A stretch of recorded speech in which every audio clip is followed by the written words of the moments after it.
زائد میں سابق امیر آکے سعید صاحب نے تمام معروف شہروں میں علماء سے روابط رکھے، اور دلچسپ بات ہے کہ ڈاکٹر اسرار صاحب کے خلاف دارالعلوم کرنگی سے، نیو ٹاؤن سے، جامعہ بنوریہ سے ماضی میں فتاوی دیے گئے تھے۔ آج کوئی فتویٰ ویب سائٹ پر ڈاکٹر اسرار صاحب کے خلاف نہیں ہے، یعنی انہوں نے رجوع کیا، دارالعلوم کرنگی نے بھی، بنوری ٹاؤن نے بھی، الحمدللہ اصل میں اس لیے بھی اس کو میں نے نمایاں کیا کہ بعض لوگ ابھی بھی نا ان پرانے فتووں کو لے کے ایک وہ کرتے ہیں، پروپیگنڈا کرتے ہیں کہ یہ لوگ خلاف تھے، یہ لوگ خلاف تھے، حالانکہ وہ ان فتاوی سے انہوں نے رجوع کیا ہے۔ ایک آخری سوال میرا آپ سے یہ ہے کہ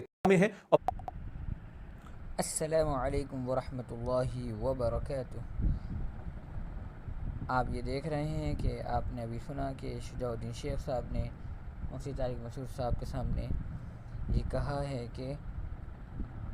جامعہ دارالعلوم کراچی اور جامعہ بنوری ٹاؤن نے ڈاکٹر اسرار صاحب کے بارے میں جو فتاوی دیے تھے اور اس سے رجوع کر لیا ہے، حالانکہ یہ فتاوی آج بھی ان کے پاس موجود ہیں اور اتفاق سے میڈیا پر بھی موجود ہیں، سوشل میڈیا پر بھی موجود ہیں۔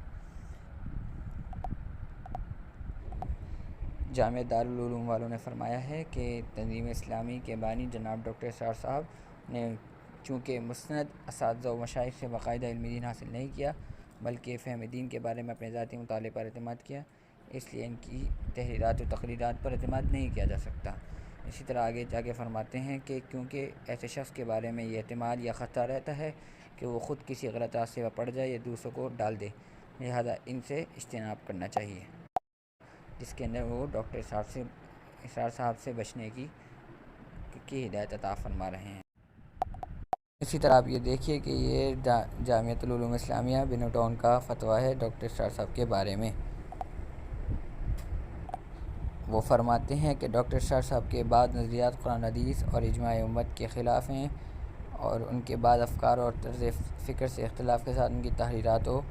استفادہ کی گنجائش اگرچہ ہے، لیکن عوام یا دینی علوم سے ناواقف افراد چونکہ ڈاکٹر صاحب کے صحیح اور قابل اشکار افکار کے درمیان تمیز و فرق کرنے کی صلاحیت نہیں رکھتے ہیں، لہذا عوام اور ناپختہ افراد کے لیے ڈاکٹر صاحب اور ان کے فکر کے حامی افراد کے بیانات سننے، ان کے دروس میں شرکت کرنے اور لٹریچر و تفسیر سے استفادہ کرنے سے اجتناب کرنا ضروری ہے۔ تو یہ آپ نے دیکھے جامعہ علوم اسلامیہ اور جامعہ دارالعلوم کراچی دونوں کے فتاوی ابھی بھی نیٹ پر موجود ہیں، لیکن آپ یہ دیکھ رہے ہیں کہ کس طرح شجاع الدین شیخ صاحب نے مفتی طارق مسعود صاحب کے سامنے صراحتاً غلط بات کہی ہے کہ دونوں نے رجوع کر لیا ہے۔